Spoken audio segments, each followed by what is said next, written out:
Hello friends, मैं हूं आपकी होस्ट ना लेकर आई हूं आपका favourite show Sangini for today's woman. Sangini में आज के एपिसोड में हम काफी कुछ इंटरेस्टिंग डिस्कशंस करने वाले हैं, जहां सबसे पहले हम आपसे शेयर करेंगे कुछ quick and effective beauty tips. उसके बाद लाइफस्टाइल टॉक सेगमेंट में हम बात करेंगे कि एक ब्रेक के बाद आप किस तरीके से करें अपने करियर को रीस्टार्ट, और आखिर में आपको दिखाएंगे होम डेकोरेशन से जुड़ी कुछ खास जानकारियां। तो चलिए एपिसोड शुरू करने से पहले देख लीजिए आज के एपिसोड की कुछ खास हाइलाइट्स। जैसे कि आपके न्यूड कलर्स को या बेबी पिंक कलर हो गया, क्रीम कलर हो गया, या अगर आप पीच कलर का यूज़ करते हैं तो भी आपकी आईज बड़ी इन्हांसिंग होती है। यदि हमने 5 साल टेलीकॉम में लगाए और उसके बाद 5 साल का गैप ले लिया, तो अब ये 5 साल का गैप आपको एक गैप यानी डिस्टेंस पैदा कर देगा करंट ट्रेंड से और जो आपका अनुभव है। आजकल छोटे फ्लैट्स में ओपन किचन के साथ ही डाइनिंग स्पेस का भी विकल्प मौजूद रहता है। इसे सुविधा के लिए हम किचन डाइनिंग रूम कह सकते हैं। तो चलिए दोस्तों, इसी के साथ शुरुआत करते हैं आज के इस एपिसोड की, जहां सबसे पहले क्विक ब्यूटी टिप्स में हम आपको बताएंगे कम समय में तैयार होने की कुछ टिप्स के बारे में, जहां आपसे हम शेयर करेंगे कि अगर आपके पास टाइम कम हो और आपको उतना ही ब्यूटीफुल दिखना हो तो आप इन टिप्स के जरिए अपने लुक को एनहांस कर सकती हैं। तो चलिए देखें क्या है खास आपके लिए आज इस सेगमेंट में।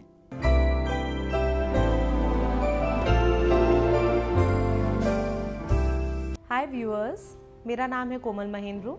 मैं एक प्रोफेशनल मेकअप आर्टिस्ट हूँ। आज मैं आपको कुछ टिप्स दूंगी कि आप अपने आई शेडो को कैसे लगाते हैं और उसको कैसे इन्हांसिंग अपनी आईज को बनाना चाहिए। देखिए, आई शेडो एक ऐसी चीज़ है जो कि आप नॉर्मल रूटीन में भी कैरी कर सकते हैं। कई यंग गर्ल्स उसको ऑफिस में भी कैरी करती हैं। डिपेंड करता है आप कौन से शेड को यूज़ करते हैं और इसको कैसे अप्लाई करते हैं। बेसिकली ये कहा गया है कि आईज जितनी अट्रैक्टिव लगती हैं उतना ही एक इंसान का गेटअप आता है। आज अगर हम बात करते हैं आईज़ को इन्हांस करने के लिए, तो आज कॉलेज और स्कूल गोइंग गर्ल्स जो होती हैं वो आईलाइनर से अपनी आईज़ को इन्हांसिंग करती हैं। बट साथ में अगर आप हल्का सा एक बेस ऐड कर देते हो अपने आईज़ पे तो वो और अट्रैक्टिव हो सकती हैं। देखिए, बेसिकली क्या है कि जो कलर्स हमको यूज़ करने चाहिए समर्स में ड्यूरिंग द डे टाइम, तो बहुत सटल शेड्स को यूज़ करना चाहिए। जैसे कि आपके न्यूड कलर्स को, या बेबी पिंक कलर हो गया, क्रीम कलर हो गया, या अगर आप पीच कलर का यूज़ करते हैं तो भी आपकी आईज़ बड़ी इन्हांसिंग होती है। दूसरी चीज़ ये होती है कि अगर आप अपने आईज़ पे डार्क कलर्स का टोन यूज़ करना चाहते हैं तो वो एक जनरली पार्टी लुक रहता है, जिसमें कि आप हल्का सा स्मोकी इफेक्ट क्रिएट कर सकते हैं, जिसमें कि हमारे आईज़ के अंदर वाले पार्ट को हम जो कहते हैं उस पर हम लाइट कलर का यूज़ करते हैं, या न्यूड कलर्स का या सिल्वर कलर का यूज़ करते हैं। आइज़ के अंदर वाले पार्ट को हम एक लाइट कलर से करते हैं। लाइट कलर्स का यूज़ हम कर सकते हैं, जैसे कि कोई भी 2 कलर टोन्स को यूज़ कर सकते हैं, light pink, dark pink, light blue, dark blue. अगर हम सेम कलर पे भी वर्क करना चाहते हैं तो लाइट एंड डार्क का कंट्रास्ट दे सकते हैं। दूसरी चीज़ आती है एक प्रॉपर स्मोकी इफेक्ट। अगर हम उसकी बात करते हैं तो हम कोई भी आँखों की अंदर की तरफ पे हम कोई भी लाइट कलर्स में, जैसे कि आपका डल गोल्ड हो गया या सिल्वर हो गया, या इस तरीके से कोई भी आपका पिंक शेड्स में हो गया, पीच के कलर्स हो गए, आपने अंदर से लगाए और बाहर आते आते एक बहुत अच्छी सी क्रीज लाइन उसको जनरेट करते हुए उसको हल्का सा स्मोकी इफेक्ट देते हैं। ये स्मोकी इफेक्ट आप सेम कलर्स के डार्कर टोन से भी दे सकते हैं। इसके लिए आप ब्लैक का भी यूज़ कर सकते हैं, कोल ब्लैक पेंसिल्स का भी यूज़ होता है इसके लिए। और आप कोई भी डार्क कलर के शेड्स को यूज़ करिए, जिससे कि हल्का सा एक स्मोकी इफ़ेक्ट होता है। बहुत ब्लेंडेड काम करना चाहिए। सबसे ज़रूरी चीज़ है आई मेकअप के लिए कि कभी भी हम जो भी 2 कलर्स को मर्ज कर रहे हैं एक दूसरे में, वो मर्जिंग इतनी अच्छी होनी चाहिए कि उसमें एक अलग से डिफाइंड लुक नहीं। अगर बहुत एग्जैजरेटेड या आर्टिस्टिक मेकअप करना है तो आप उसमें डिफाइंड लाइन को या एक अच्छी सी स्मोकी इफ़ेक्ट लाइन को आप जनरेट करके आप उसको बिल्कुल क्रीज उसकी डेवलप कर सकते हैं, या आप लाइंस का वर्क कर सकते हैं। बट अदरवाइज़ जब आप नॉर्मल रूटीन पे कोई भी आई वर्क करते हैं तो आई वर्क बहुत ब्लेंडेड होना चाहिए, बहुत सटल होना चाहिए। और अगर आप कुछ हैवी आई वर्क भी कर रहे हैं तो उसमें भी आपकी जो अलग अलग 2-3 कलर्स हैं वो अलग अलग नहीं शो होने चाहिए, बल्कि एक दूसरे के साथ मर्ज्ड इफेक्ट जो होता है वो ज़्यादा अच्छा लगता है। आईज को और इन्हांसिंग कैसे किया जा सकता है, एक अच्छे हाइलाइटर का यूज़ करिए। हाइलाइटर्स बेसिकली हमारे ब्रो लाइन के नीचे यूज़ होता है, आईब्रो लाइन के नीचे। जब कभी भी हम अपनी आईज़ को हाईलाइट करते हैं, आईब्रोज़ को हाईलाइट करते हैं, या अगर हम अपनी ब्रो लाइन को अच्छे से हाईलाइट करते हैं, उसके साथ साथ कोई ज़रूरी नहीं है कि आप अपने आईज़ के अंदर वाले पार्ट को जब आप मैट कलर से कर रहे हैं तो उसको मैट रहने दें। बहुत सारे तरीके हैं जिसमें आप गोल्ड का यूज़ कर सकते हैं, ग्लिटर्स का यूज़ कर सकते हैं, और अब तो शैडोज़ भी बहुत अच्छे ग्लिटर वाले शैडोज़ आते हैं जिसमें हल्की सी शाइन रहती है, जिसकी वजह से आप अपनी आईज़ को बिल्कुल पेल लुक नहीं देते हो, उसको थोड़ा सा हाईलाइट कर सकते हैं। शाइनी बेसेस जो होते हैं उसका यूज़ करिए, उससे आईज़ बहुत इन्हांसिंग लगती हैं। अगर अपने शैडो को लंबे समय तक के स्टे करना है तो उसके लिए एक बहुत सरल उपाय है कि अपने आईज़ के नीचे एक अच्छा सा आई बेस लगाइए। वो आई बेस जो होता है वो आपके आई शैडोज़ को लंबे समय तक के टिकाने के लिए काम में आता है। और अगर हम कोई भी आई वर्क आई बेस लगा के करते हैं तो उसका इफ़ेक्ट ज़्यादा अच्छा होता है और वो लंबे समय तक के रहता है। इसके साथ साथ आती है कुछ बातें, जैसे कि आईज़ के साथ हम कैसे हमको सिंक्रोनाइज़ करके अपने आईलाइनर को कैसे डिफ़ाइन करना है। हम उसके साथ आईलाइनर वर्क करते हैं, मस्कारा का यूज़ करते हैं, लैशेस को हाईलाइट करते हैं आईब्रोज़ के साथ साथ, और इसके साथ हम और भी कुछ बहुत इंटरेस्टिंग चीज़ें ऐड कर सकते हैं, जैसे कि फॉल्स लैशेस या eyelash extensions. Eyelash extensions is the new technique in the market. बहुत सारी लड़कियां अब अपने शादी के टाइम पे आई लैशेस को और नेचुरल शो करना चाहती हैं, इसलिए वो आई लैश एक्सटेंशंस को कैरी करती हैं। ये था कि आप अपनी आईज़ को कैसे ब्यूटीफुल दिखा सकते हैं, आप अपनी आईज़ को और कैसे अट्रैक्टिव बना सकते हैं, और तो बहुत कुछ है एक्सप्लेन करने के लिए, बट आज के लिए इतना ही। Thank you so much.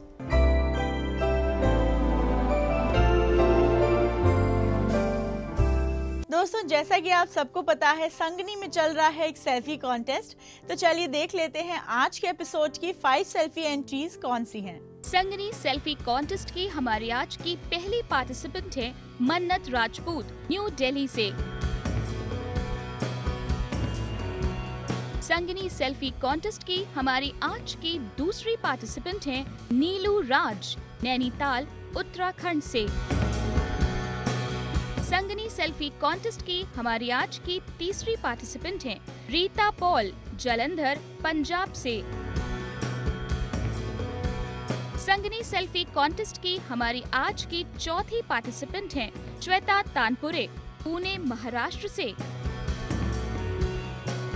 संगनी selfie contest की हमारी आज की पांचवी पार्टिसिपेंट हैं सृष्टि दीवान, वाशी, नवी मुंबई से। दोस्तों, अगर आपने अभी तक इस कॉन्टेस्ट में पार्टिसिपेट नहीं किया है तो जल्दी से अपनी एक ब्यूटीफुल सेल्फी भेज दीजिए हमारे फेसबुक पेज पे और बन जाइए सेल्फी कॉन्टेस्ट की पार्टिसिपेंट। बढ़ते हैं ब्रेक की तरफ, कहीं जाइएगा मत, क्योंकि ब्रेक के उस पार हम जुड़ेंगे हमारी लाइफस्टाइल एक्सपर्ट से, जिनसे हम बात करेंगे ब्रेक के बाद करियर को रीस्टार्ट करने के बारे में। यदि हमने 5 साल टेलीकॉम में लगाए और उसके बाद 5 साल का गैप ले लिया, तो अब ये 5 साल का गैप आपको एक गैप यानी डिस्टेंस पैदा कर देगा करंट ट्रेंड से और जो आपका अनुभव है।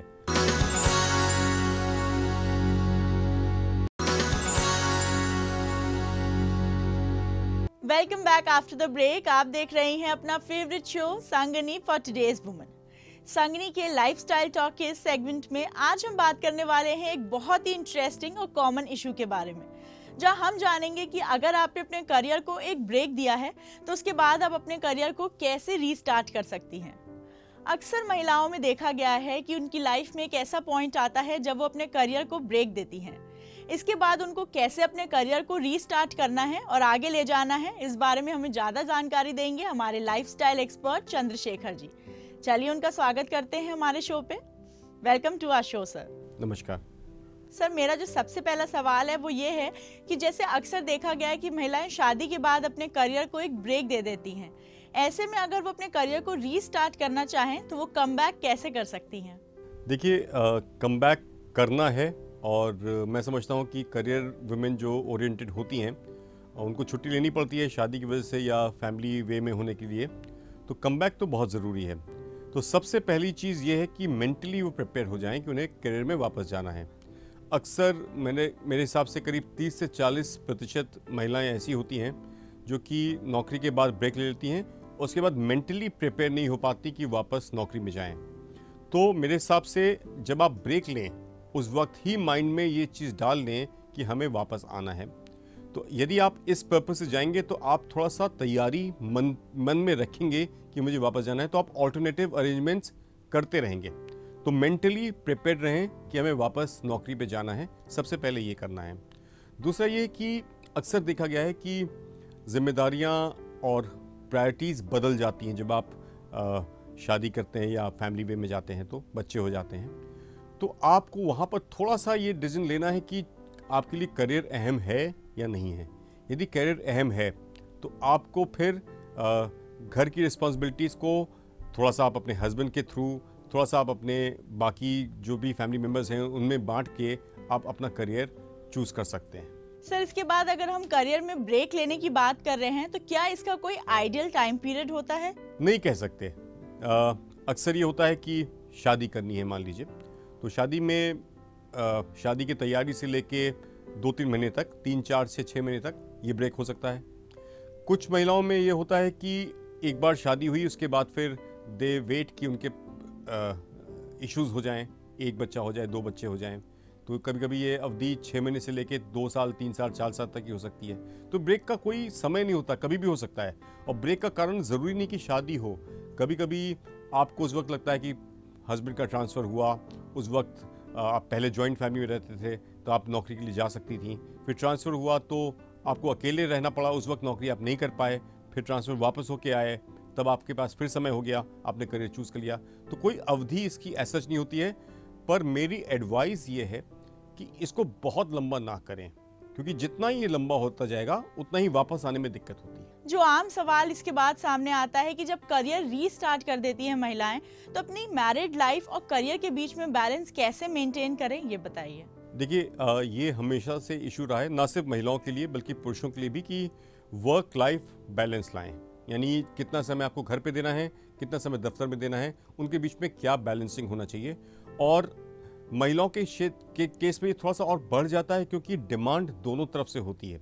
अगर आप ऑफिस में नौकरी कर रही हैं और आपको सैलरी मिल रही है तो वहाँ पर भी एक्सपेक्टेशंस हैं, और घर पे भी आपकी एक्सपेक्टेशंस हैं, क्योंकि आपके हस्बैंड हैं या आपके बच्चे हो गए हैं और आपके इन लॉज भी हो सकते हैं।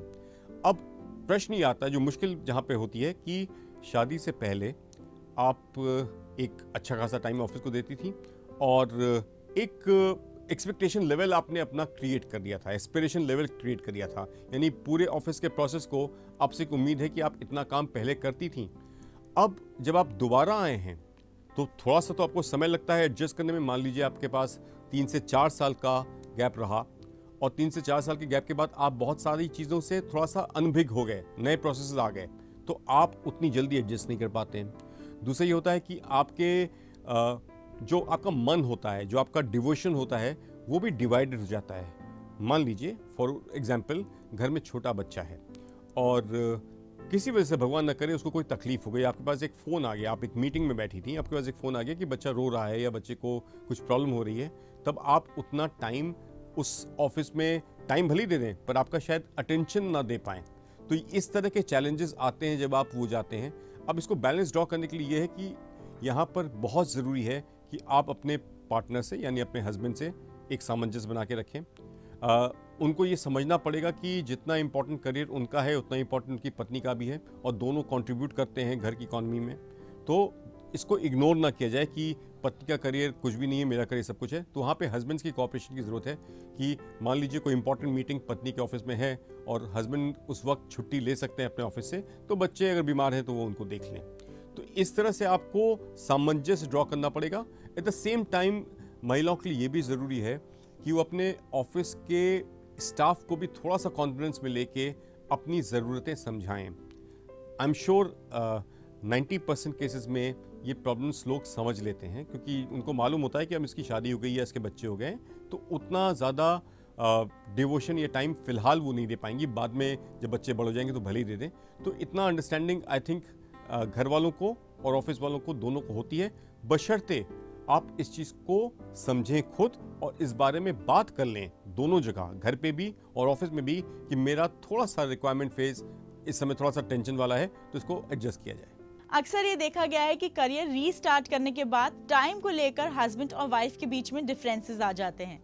ऐसे में उन्हें कैसे मैनेज करना चाहिए, ये बताइए। देखिए, जैसा मैंने कहा कि डिमांड्स बढ़ जाती हैं। अभी तक आपकी आदत नहीं थी, आप आराम से ज़िंदगी को वर्क और लाइफ में बैलेंस किए हुए थे। अब एकदम से क्या हुआ कि आपकी लाइफ में आपकी रिस्पॉन्सिबिलिटीज़ बढ़ गई और वहाँ पर उम्मीद की जाती है, क्योंकि हम लोग ने कई सालों से देखा है कि ये थोड़ा सा पुरुष प्रधान समाज होने की वजह से पुरुषों में ये देखा जाता है कि पत्नी की नौकरी को सेकेंडरी मान लेते हैं, जैसा मैंने अभी कहा। तो यहाँ पर ये मानना होगा कि ये सेकेंडरी नहीं है, ये भी इम्पॉर्टेंट है, और अगर वो नौकरी करने निकली हैं तो उनको वहाँ पे डिवोशन देना पड़ेगा, बिकॉज वहाँ पे आपको एक सैलरी मिल रही है, आपको वहाँ से रिटर्न मिल रहा है। तो आप जब तक 100% नहीं देंगे वो उस रिटर्न को लेना बेमानी होगा। तो यहाँ पर आपको टाइम को किसी तरह से एडजस्ट करना पड़ता है। तकरार होती है और तकरार को थोड़ा सा लॉजिकल ढंग से निपटाया जा सकता है। इसमें कोई ऐसी बड़ी बात मुझे नहीं लगता कि है। सर, इसके बाद मैं आपसे एक बहुत अहम सवाल पूछना चाहती हूँ कि शादी के पहले महिलाएं जिस करियर में थीं या जो काम वो कर रही थीं और शादी के बाद वो करियर जो ऑप्ट कर रही हैं, उसमें क्या डिफरेंस होना चाहिए या उन्हें एक सेम लाइन में ही जाना चाहिए? देखिए, दोनों बातें हो सकती हैं। अगर वो उसी करियर में वापस जा रही हैं और 3 से 4 साल 5 साल के गैप के बाद जा रही हैं, तो ये मान के चलिए एक तरह से नया करियर ही हो गया। क्योंकि आप अगर 4 साल या 5 साल ऑफिस में नहीं थे, उसी ऑफिस में जा रहे हैं, आप नई नौकरी ज्वाइन करने जा रहे हैं, तो आप दुनिया काफ़ी आगे बढ़ जाती है। तो पहली चीज़ तो ये कि आप जब भी वापस जा रहे हैं तो आपको अपडेटेड होना चाहिए। आपका 4 साल 5 साल 10 साल का जो भी अनुभव था इस ब्रेक से पहले, वो अब उतना रेलिवेंट नहीं रह गया। यानी अब आपको प्रिपेयर होना पड़ेगा कि हम मान लीजिए किसी भी इंडस्ट्री में अगर आप वापस जाते हैं तो उस इंडस्ट्री में इस बीच में बहुत सारे डेवलपमेंट्स हो चुके होंगे। तो आपको एक तो अपने आप को तैयार रखना चाहिए कि उस डेवलपमेंट से आप जागरूक रहें, आपको अवेयर रहें कि ऐसे ऐसे डेवलपमेंट्स, ऐसे ऐसे चेंजेस आए हैं और आप एडजस्ट कर सकें। और दूसरा जो आपने पूछा कि क्या दूसरा करियर चुनना ठीक रहेगा, मुझे नहीं लगता कि इसमें कोई बुराई है। आप जब वापस जा रहे हैं तो एज इट इज़ आपको नया शुरू करना है, फ्रेश शुरू करना है। तो उस वक्त आप अपने समय के अनुसार, अपनी ज़रूरतों के अनुसार करियर प्लान कर सकते हैं। कई बार ये देखा गया है कि बहुत सारे नए ऑप्शंस आ गए हैं इधर। आप घर बैठे बहुत सारी चीज़ें कर सकते हैं। इंटरनेट मार्केटिंग, इंटरनेट सर्वेज, ऐसे हज़ारों ऑप्शंस आजकल महिलाओं के सामने हैं। जब उनको लगे कि वो उतना समय या उतना ध्यान अपनी नौकरी पे नहीं दे पाएंगे और देंगे तो घर के मामले सफ़र करेंगे, ऐसी स्थिति में वो कुछ नया सोच सकते हैं। मैं एक दो चीज़ें और बताना चाहूँगा लेडीज़ को कि बिकमिंग एन एंटरप्रेन्योर आजकल एक बहुत अच्छी चीज़ हो गई है। छोटे स्केल पे बिना ज़्यादा इन्वेस्टमेंट के अपनी क्षमता के अनुसार आप कोई ना कोई काम शुरू कर सकते हैं। आप स्कूल शुरू कर सकते हैं, आप कोचिंग शुरू कर सकते हैं, आप ट्यूशन शुरू कर सकते हैं, आप छोटा मोटा लघु उद्योग शुरू कर सकते हैं। सरकार भी इस मामले में बहुत कुछ करने को तैयार है, हेल्प करने को। तो मुझे लगता है कि अगर आपको ज़रा सा भी ये चीज़ है कि आप 4 साल बाद एडजस्ट कर पाएंगे कि नहीं कर पाएंगे, आप ये जिद मत पकड़िए कि हम उसी इंडस्ट्री में वापस जाना चाहते हैं। आप टेलीकॉम में थे, आप ऑटोमोबाइल में थे, वो सारा अनुभव आपका 5-6 साल का वो हर इंडस्ट्री में काम आएगा। बट जानने वाली बात या सोचने वाली बात ये है कि यदि हमने 5 साल टेलीकॉम में लगाए और उसके बाद 5 साल का गैप ले लिया, तो अब ये 5 साल का गैप आपको एक गैप यानी डिस्टेंस पैदा कर देगा करंट ट्रेंड से और जो आपका अनुभव है, तो उसको आपको मिटाने में समय लगेगा। तो इससे अच्छा ऑप्शन ये होगा कि आप कुछ नया करें। और यदि आपको लगता है कि टाइम का रिस्ट्रिक्शन है, यदि आपको लगता है कि आपका अटेंशन चाहिए घर को, तो मुझे लगता है कि becoming an entrepreneur is a good option यहाँ पे। चंद्रशेखर जी, आपका बहुत बहुत धन्यवाद। आप हमारे शो पे आए और हमें ये खास जानकारियाँ दी। बहुत बहुत धन्यवाद, थैंक यू। दोस्तों, जैसे कि आप सबको पता है, संगनी में चल रहा है एक सेल्फी कॉन्टेस्ट। तो चलिए एक बार फिर नजर डाल लीजिए आज के इस कॉन्टेस्ट की 5 पार्टिसिपेंट्स पे। संगनी सेल्फी कॉन्टेस्ट की हमारी आज की पहली पार्टिसिपेंट है मन्नत राजपूत, न्यू दिल्ली से। संगनी सेल्फी कॉन्टेस्ट की हमारी आज की दूसरी पार्टिसिपेंट है नीलू राज, नैनीताल, उत्तराखंड से। संगनी सेल्फी कॉन्टेस्ट की हमारी आज की तीसरी पार्टिसिपेंट हैं रीता पॉल, जालंधर, पंजाब से। संगनी सेल्फी कॉन्टेस्ट की हमारी आज की चौथी पार्टिसिपेंट हैं श्वेता तानपुरे, पुणे महाराष्ट्र से। संगनी सेल्फी कॉन्टेस्ट की हमारी आज की 5वीं पार्टिसिपेंट है सृष्टि दीवान, वाशी, नवी मुंबई से। दोस्तों, अगर अभी तक आपने इस कॉन्टेस्ट में पार्टिसिपेट नहीं किया है तो जल्दी से अपना फोन उठाइए, अपनी एक ब्यूटीफुल सी सेल्फी खींचिए और भेज दीजिए हमारे फेसबुक सेल्फी कॉन्टेस्ट पे। बढ़ते हैं ब्रेक की तरफ, कहीं जाइएगा मत, क्योंकि ब्रेक के उस पार आपको दिखाएंगे होम डेकोरेशन से जुड़ी कुछ खास जानकारियाँ। आजकल छोटे फ्लैट्स में ओपन किचन के साथ ही डाइनिंग स्पेस का भी विकल्प मौजूद रहता है। इसे सुविधा के लिए हम किचन डाइनिंग रूम कह सकते हैं।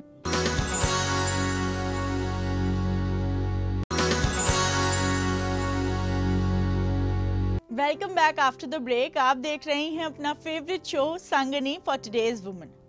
संगनी में हम खास ख्याल रखते हैं आपके घर को सुंदर बनाने के कुछ तरीकों के बारे में। इसीलिए आज होम डेकोरेशन में हम बात करेंगे डाइनिंग स्पेस को और भी ज्यादा ब्यूटीफुल और अट्रैक्टिव बनाने के लिए कुछ टिप्स के बारे में, जहां हम आपको बताएंगे कि आप अपनी डाइनिंग स्पेस को और भी ज्यादा बेहतरीन कैसे बना सकती हैं। तो चलिए देख लेते हैं क्या खास है आपके लिए आज इस होम डेकोरेशन सेगमेंट में।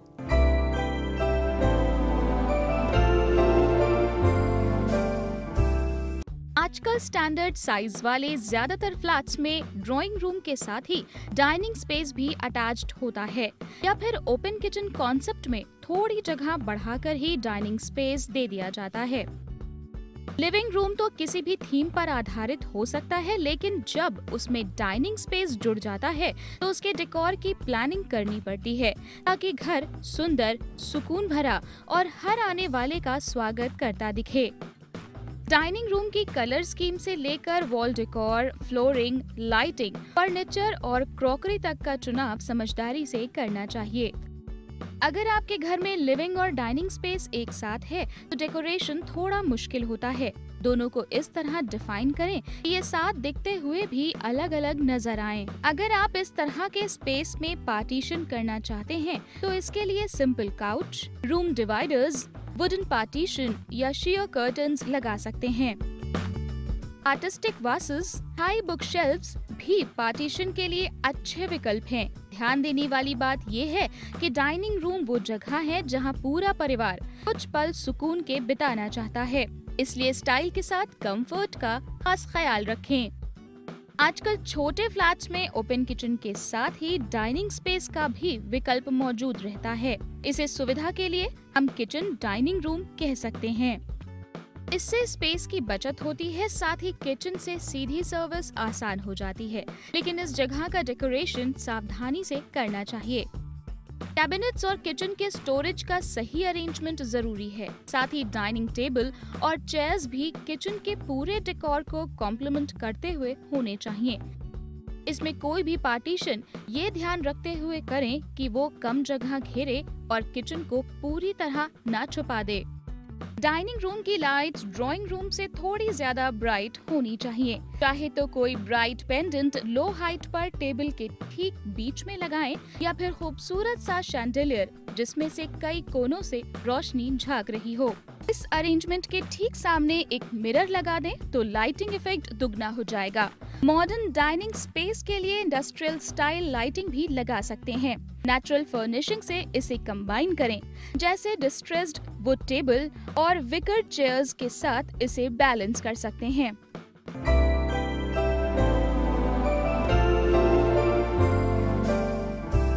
दोस्तों, अगर आपके भी है कोई सवाल, भले ही वो आपकी ब्यूटी से रिलेटेड हो, आपकी हेल्थ से रिलेटेड या फिर फैशन रिलेटेड, आप अपने सारे सवाल हम तक पहुंचा सकती हैं हमारे फेसबुक पेज के जरिए। उसके लिए आपको करना होगा सिर्फ इतना, हमारी फेसबुक आईडी है facebook/ETV संगनी। इसी के साथ चलिए एक बार फिर नजर डाल लीजिए आज के कंटेस्ट की 5 सेल्फी एंट्रीज पर। संगनी सेल्फी कॉन्टेस्ट की हमारी आज की पहली पार्टिसिपेंट है मन्नत राजपूत, न्यू दिल्ली से।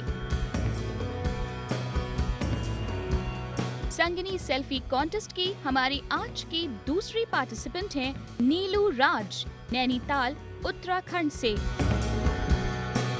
संगनी सेल्फी कॉन्टेस्ट की हमारी आज की तीसरी पार्टिसिपेंट हैं रीता पॉल, जालंधर, पंजाब से। संगनी सेल्फी कॉन्टेस्ट की हमारी आज की चौथी पार्टिसिपेंट हैं श्वेता तानपुरे, पुणे, महाराष्ट्र से। संगनी सेल्फी कॉन्टेस्ट की हमारी आज की 5वीं पार्टिसिपेंट हैं सृष्टि दीवान, वाशी, नवी मुंबई से। इसी के साथ वक्त हो गया है आज के एपिसोड को वाइंड अप करने का। अब दीजिए अपनी होस्ट हिना और संगनी की पूरी टीम को इजाजत। आपकी संगनी कल फिर हाजिर होगी एक और नए इंटरेस्टिंग एपिसोड के साथ। तब तक अपना ख्याल रखिए, स्वस्थ रहिए एंड ब्यूटीफुल दिखिए। नमस्कार।